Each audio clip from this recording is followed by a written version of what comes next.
but their center of the map might be quite vulnerable. If they want some equal amounts of range and control, I'm still leaning towards either the Valir or maybe even the Veil. One of those at these points, a unique choice. I think Sanford can go for something with damage. They can go for an Arlot. Oh, Arlot or... yeah. Oh wait, no, excuse me, no, they can't. There's a Phovis on the other side. The Arlot would not be good in this scenario. Neither is the Benedetta for Sanford, so it's gonna be a damage XP. The Terizla's there. Oh yeah! If they want to, like, that could be a direct answer to the diversions, and they paired it up with the Fredrin one time as well. Oh, but they go for the glue. See, you guys forgot about the glue. I said this in the first phase. Yeah, we forget it again. I said Novaria. Yeah, nice one. Nice And one. Bree said Ling. Yeah, all right. So did she? Let's just say she did. Yes. Bring it up. Predicted the last pick Ling earlier. Well, it was either the Lucas or the Ling, right? Yeah, it was. That they had to ban out against King Kong, and King Kong goes for the Ling instead, which, given the fact that this is a Novaria, we'll have to play a little more careful now that they have that kind of assassin in their lineup. So still an assassin for the Sigma jungler himself, King Kong. Up against Carl Tizzy, who has been putting up 2 utilities, and so far, looking at the draft index, it seems like it's still leaning towards TLPH. Yeah, the matchups look pretty balanced so far. The EXP, the gold lane. And now that we have this Novaria Luyi in the center of the map, we'll see how it goes and who gets the better, especially in terms of pulling out the map throw. We Red Rose, you got this. Game number 2 on the way. Thank you very much, Ingan and Brigitte. We do got this, and welcome back to the English Desk. It's us, the We Bear Bros, and we're jumping into game number 2 here. Would have gone sideways if Liquid did not ban the Angela. Yep. They would have been trapped into the very strong combination that ONIC themselves showed against Team Liquid in game number 3, their upper bracket finals matchup. It's a good read by Liquid. But the Ling, I don't know, maybe it's because I was hoping a bit too hard on the Lucas, that I kind of wish it was a Lucas, but still, the Ling provides the solution to reaching the Novaria, reaching the Granger. Yeah, reaching pretty much the back line is what King Kong's going to have to do. And I feel like that was kind of the idea with the Lancelot in the previous game. It's just he wasn't able to because the front line was so good. Maybe this time with a Ling's kit, it's a little bit easier, right? Yeah. And then, of course, you have diversions, which you can consider on later for that, too. Look at this Sanford, 6-0, by the way, on the glue, that we forget about all the time. Yeah, undefeated on the glue. So let's see if ONIC can put a stain on that. Yesterday, a stain was placed on the jawhead of JP, which was 10-0 heading into the playoffs. Now has 1 loss there, while ONIC have a pretty even spread with their heroes. And yeah, with what you mentioned about the Ling and Lo Yi, ONIC has hella super macro. JP jumping in, looking to give Brusco a little something. Tempers of Blaze going up already. King Kong wants to draw first blood. JP walks away. King Kong overextending so slightly. Was that a mistake or? It was Carl Tizzy being able to just knock him up at the right amount, the right time. That enhanced basic attack you can get as a Fredrin. Great timing by the GOAT. My turn to protect you, Dad. Yeah. That's going to hurt, though, because you know how valuable an early kill can be for one of these types of junglers like a Ling, the assassins that really scale up quickly on this. They might still look to make some plays early on for ONIC Philippines, but man, look at this. Good echo thrown out by Sanji, setting it up. Very low, Daddy JP, Kirk draws first blood. Oh, but Carl Tizzy goes ahead and gives Brusco his first death as well. And another one, Sanji sniping from downtown. This feels all too familiar. After seeing this for 2+ years, we're seeing it again in the grand finals. This is what you get when you play an assassin against a lineup that's hella tanky. Yeah, that's, I don't know. I know we mentioned earlier this playoffs, like Throwback Thursday. I don't know how much we wanted to put that out there, you know, because it does feel like we're bringing it back. I hate to be a part of the minority, but I'm enjoying this. Are you? I fell in love with the utility jungler meta, and I'm still in love. I'm happy this is happening again. Yeah, that's when we really get to see the chess match that MLBB can become. JP, though, might get caught out. Got 2 on him. Brusco and King Kong crossing through. Echoes spots 2. I don't know if they know Super Prince is here. Pixel Brush held down. Little Wanderer up next. Carl Tizzy, the senses, dashes and retries. Wow, that was smooth, making that Fredrin look like a Lancelot. I don't think he meant to do that. He wanted to slow him down, maybe. Yeah, but at the end of the day, he still got something really good that he wanted for his team. The perception on these athletes. My goodness. Oh. So, seems like ONIC right now are just going to be stuck in this weird Groundhog Day scenario of, hey, let's go in for a fight. Oh, no, we lost. Hey, let's go in for a fight. Oh, no, we lost. And then they just try to play the macro. I was like, what do you mean Groundhog? Like, and then I had to think about what they do, yeah. It's a movie that his dad showed him. Okay. I only heard about it from my older cousins. See, I haven't heard about it about anybody because I'm so young. Anyway, back to the game here. Again, like you mentioned, ONIC Philippines struggling. And we saw this as a preview just in the last game, too. So it was the same thing. We were wondering, you know, exactly when does ONIC Philippines pop off here. Diversion's going to be used. Whoa, that is a fast Brusco. And anytime they decide to do that and actually send Brusco through those diversions. Whoop. Oh, hold on. Sanford got that grab on the Kirk. Kirk spending the flicker, barely dodging the Appraiser's wrath. And here comes the cavalry. Kirk goes down. What can ONIC do, man? It's just so tanky. They don't have the damage. Their cores are literally farm-based. I think they have to double down and accept they are not going to win objectives early on, and they really just need to put farm on the hands of King Kong and Kelra. It seems to be a really big issue. Every time the glue is available, you know, as the second objective gets secured by TLPH, you just can't escape the glue, and it's surprising because you see how the draft patterns are going and the ban patterns, and there's so much focus on the roam in the jungle that leaves up a lot of options for the XP lane, but every time glue's in play, seems it's hard to escape. So Kelra getting the focus now. Again, a lot of pressure here. They're forcing a response from Kelra. Already down to 1/10 of his health. Dropping that Salmon Force behind tier 1. It's JP still holding on to the Tsunami Slam. Kelra spent his Purify, loses at tier 1 down bottom. Sharp rotation, trade though, as ONIC gets the tower up top, but Team Liquid Philippines have extended the uptime for Kelra. It'll take quite some time until we really start feeling damage on that Harith. Yes, Harith is still one of the fastest scaling gold laners in the game, but he's up against a Fredrin and Glue. At most, Kelra might need to put himself in risky scenarios so that he could deal damage onto OHEB, but he's not built for that because he had to back Purify. It's not the flicker Harith that we see in the past that dives after the opposing gold laner. Not to mention how difficult it'll be once OHEB has his eyes on him. You're a Harith, you're a mage. You can't afford a Wind of Nature. In comes the cavalry. Purify undoing JP's Tsunami Slam. The pull on a one. Brusco gets taken out by OHEB. Free pop-off here. Carl Teasy pushing the advantage. Sanford following through. The rest of the cavalry behind them. Carl Teasy wants that buff. Not going to get it though as King Kong secures it. Still a fight. Got another grab. The flicker by Kirk though, punishing Sanford. Okay, quite expensive diversion out to the center of the map. This could be the opening that ONIC was looking for. Sanford a little bit too greedy, a little bit too deep, but still have to acknowledge the fact that Liquid control the river. Again, you look at TLPH. Whoa, they're going again! Carl Teasy almost single-handedly taking down Kirk. And JP very low. Salmon Force spent in by Kelra. Can they take down Dad? Carl Teasy holding their ground. Sanji with the echoes. Goodness. And that's enough of a warning shot for Liquid to score the last turtle. Turtle number 3, and ONIC can only get towers. They have to call back to their past and banana split this map up as Liquid Philippines are playing a playstyle that they shut down years ago.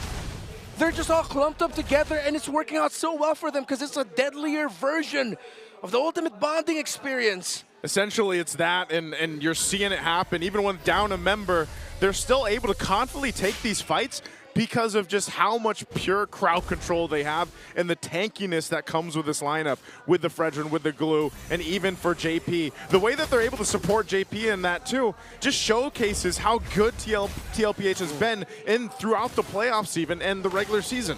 And eventually it'll come to a point wherein ONIC will be throwing back to M6, KL. Double sniper, double poke lineup. That, oh my God! Whoa. Team Liquid ID showed Sanford! Starts to pick up, takes down Fritz all the way in the back. The grab on the Brusco. Salmon Force, the response from Kelra. Tsunami Slam on the one, down goes Brusco, and Sanford survives. Kirk diving in. King Kong from the back line. JB finally falls. There's no way. I was going to say Sanford gets a way out of that, but they're still going to fight break out. Inside the purple buff. Can they do this? The pit was lethal for Kirk. Kelra gets out of there. It was started out by Sanford and Sanji. Sanford gave the vision.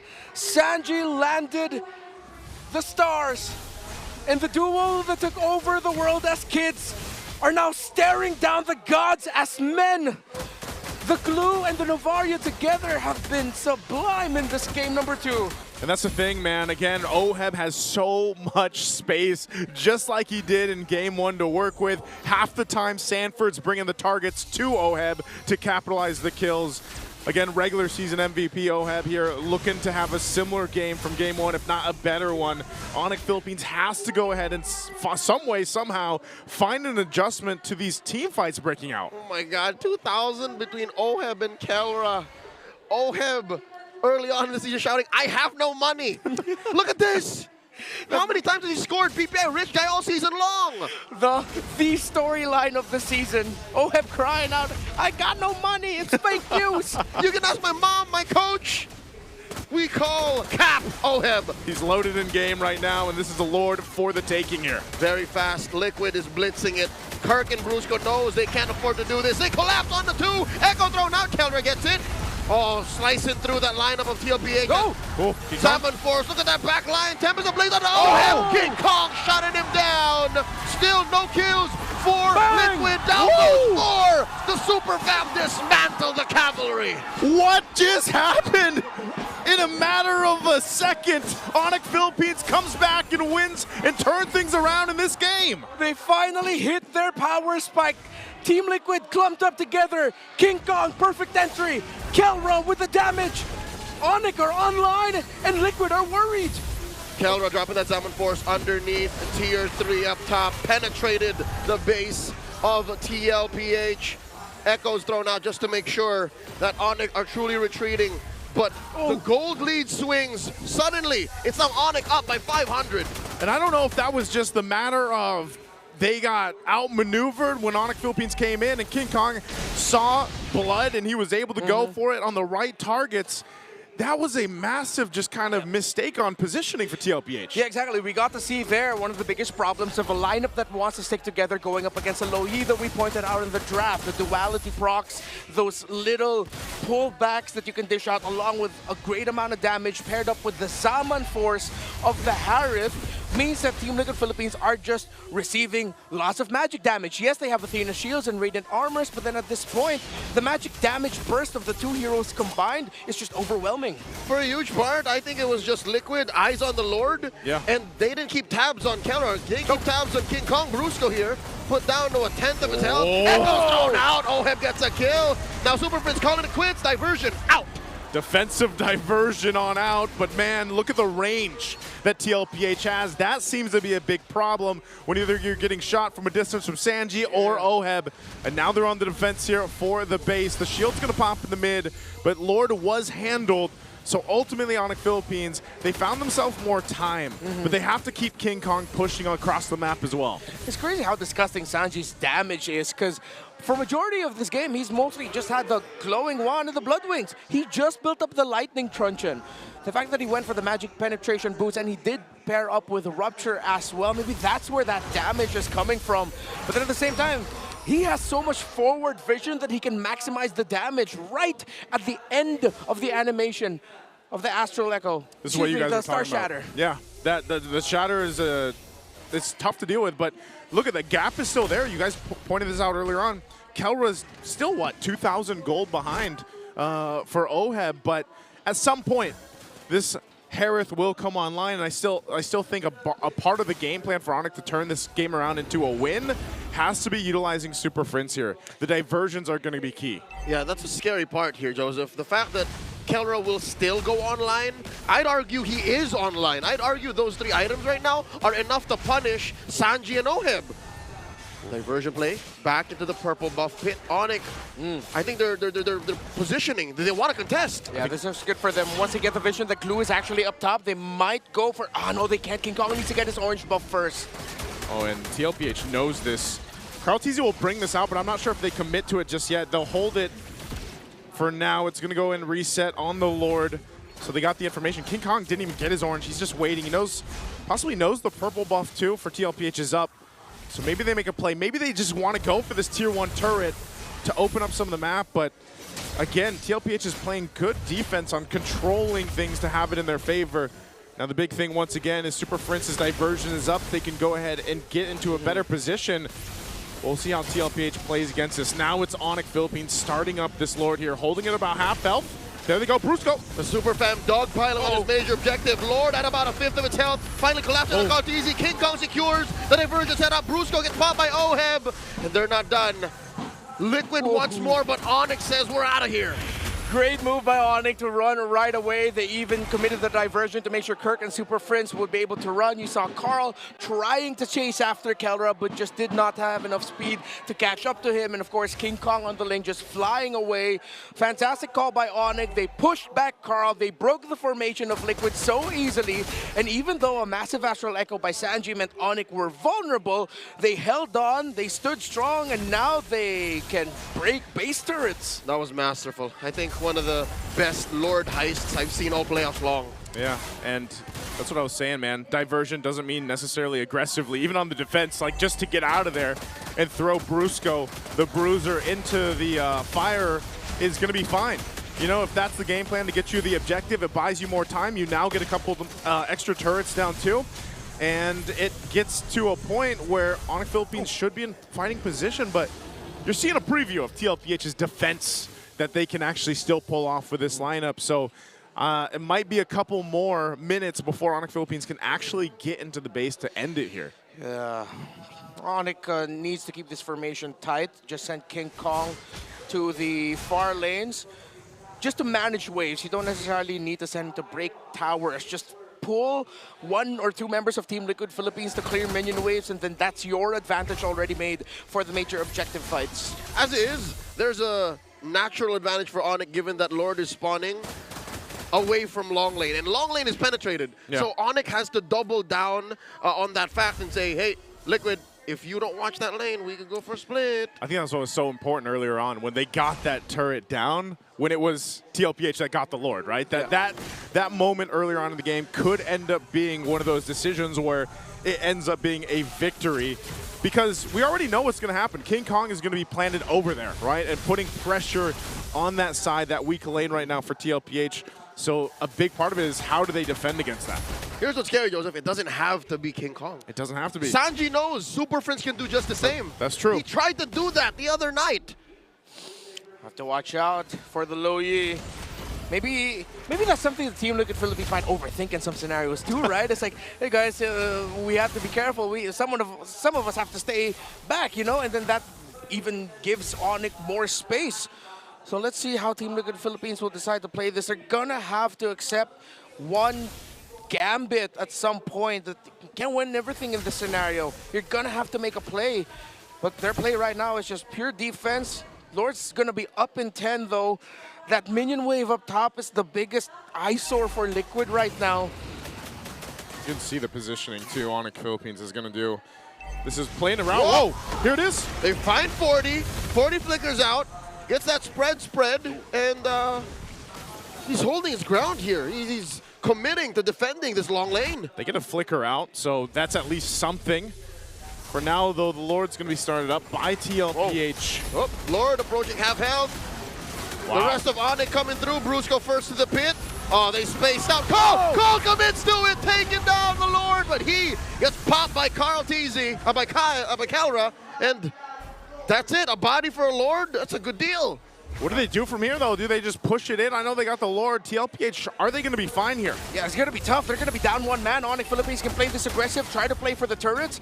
They can allow the Lord to just push out of the base while they spend time just trying to take towers down with their own minion waves. But I think they have to pull back just a little bit. They don't need to go all the way back past to their side of the river, though. Unless... are Liquid actually going to force them all the way back? I guess so. It just seems like there's not really an option for ONIC Philippines to go and do much but deal with the Lord unless they force a fight. They're going to push him back a little bit more, though. Just deal with the Lord, try to maintain control. The slow approach to this fight, just waiting to break out.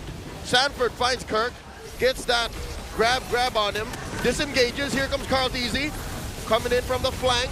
Oh, ONIC are collapsing down on the 40. Spread. They were just slowing down ONIC's advantages. All right, so ONIC were not pushed back towards their side of the river. Towards the center of the map, not so bad. King Kong has been full built alongside Kelra for quite some time now. Of course, Carlteasy playing the utility jungle. We don't have to look at the gold of the Brethren. The items are good on the way to the immortality. Now that he has Guardian Helmet, should be even tankier. He can initiate now confidently if it's not going to be Sanford or JP. Meanwhile, Oheb has already been full built as well. Does have the Wind of Nature as the Ling is his big problem, but he doesn't have a lot of magic defense. So if Kelra can penetrate the formation of Liquid and reach Oheb, that Granger's going to be a sitting duck. And Kelra's pretty much fully locked in. Not sure if he's going to swap some items through later on, but ultimately it's come down to this. They bought enough time. I mean, we were saying that the ONIC Philippines had to do that. Well, they're almost at the 20-minute mark. This next Lord that comes up is going to be crucial, but I think the game plan is still going to be the same because nothing has really changed since that last Lord take. Yep. There weren't any extra turrets taken down, but they basically built themselves up to where they need to be. Even a couple more immortalities for ONIC Philippines could change the course of some of these team fights. So even for TLPH, the biggest advantage they have right now is the vision provided by Sanji. Sanji can go ahead and do that. They've got tanky enough front line between Sanford where they can actually scout things out. And as the game progresses here, you know, Sanji's poking ability is going to be a problem alongside then when Oheb can sweep in. As long as JP gets some of the purifies down, I would say, from ONIC Philippines, they should have an advantage in the team fight, I would say, around the next Lord here. Good read on the map by Sanji. That's vision. Won't stop any major sequences, but that's a bit of info considering that they're close to the purple buff. Where's this diversion going, man? Oh, no, it's just there. Okay. Thought it was an off map. I couldn't find the the little the indicator of where it was. You know, sometimes I feel like it pops up and sometimes it doesn't. Yeah. I don't know. I don't know if that's just me or if I'm just colorblind. Luyi does show herself in the map for a brief moment as she casts the diversion. So Liquid knows that ONIC are playing with this Lord, meaning they're using it to bait. And I don't know, Liquid looks like half and half. Like they want to contest, but they don't. Again, they're just stuck right now. If earlier ONIC in the early to mid game was like, oh, we just keep losing fights, we keep taking them. Now, Team Liquid Philippines, it seems like they're worried of a fight that they might lose. They're being so cautious, so defensive. I mean, rightfully so. The one time they slipped up in their positioning and it led to this with ONIC in full control of the game for the past, what, 10 minutes now? Yeah. So it's understandable, but then again, at the same time, gonna have to pull something off somehow, some way. But ONIC, also to credit them, they're not giving those openings to Team Liquid Philippines. They're playing as a unit incredibly well. They're holding the right areas. This vision again provided by Sanji. Let's see how well Team Liquid Philippines can contest this. And again, Sanford stuck up top. This is the dance that we're used to seeing. A little bit different. A little bit of different. Oh, whoa! Super Prince from nowhere, just taking down Oheb. He didn't see that coming. A man down is Liquid. Here comes a Super Fab collapsing down onto the cavalry. Forced them back out of here. Tempest of Blades by King Kong taking down Carlteasy. Oh, JP with a defensive maneuver, the Tsunami Slam, but it's a little too late as JP goes down. Sanji, the lone stallion, left alone once again. Well, Oheb didn't even get to blink and he was taken out, and now ONIC in control. They're gonna push the waves in. Diversion again by Super Prince. Sanji's trying, man. Sanji's just buying time, but he is just delaying the inevitable. In mid, King Kong, Kirk and Kelra taking care of the waves. That's it. Ladies and gentlemen, the Super Fam, the defending champions are on the board, 1-1.